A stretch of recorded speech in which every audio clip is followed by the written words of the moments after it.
তোমাদের দাদাভাই গেছিলো সকালবেলা বাজার থেকে এনেছে জাপানি পুঁটি, তার সঙ্গে বরেলি মাছ, আর কি মাছ ছিল আমি জানি না, আমি অত মাছের নাম জানি না।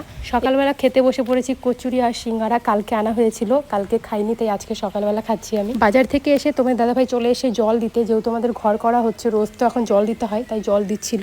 মা বাবুকে নিয়ে বসেছিল, এদিকে দুটো পুচকি এসে সবাই মিলে খেলছিল, আর বাবুর খুব মজা লাগছিল। দেখো ঢোল বাজাচ্ছে, আর এই ঢোলের কাঠিগুলো কোথায় যে ফেলেছে ওই জানে। বাবুর এদিকে দুপুরের খাওয়ার সময় হয়ে গেছে, তাই ওকে আমি ভাত আর ডাল খাওয়াচ্ছিলাম, একসঙ্গে আমি প্রেশার কুকারে সিটি মেরে নিয়েছি। খাওয়ানোর পর বাবুকে ঘুম পাড়ালাম, এখন যাব আমি খাওয়া দাওয়া করতে। দুপুরবেলা ভাত খেতে ইচ্ছে করছে না, তাই নিজের জন্য একটু ম্যাগি বানাবো।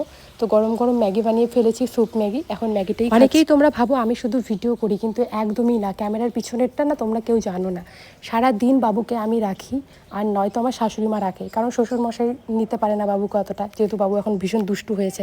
তোমাদের দাদাভাই ব্যস্ত থাকে, দোকানে থাকতে হয়, তারপর লেবাররা কাজ করে, জমিতে শশা করেছে, এগুলো দেখাশোনা করতে হয়, বাবুকে নিতেই পারে না। রাতে এদিকে বানাচ্ছিলাম গরম গরম পরোটা।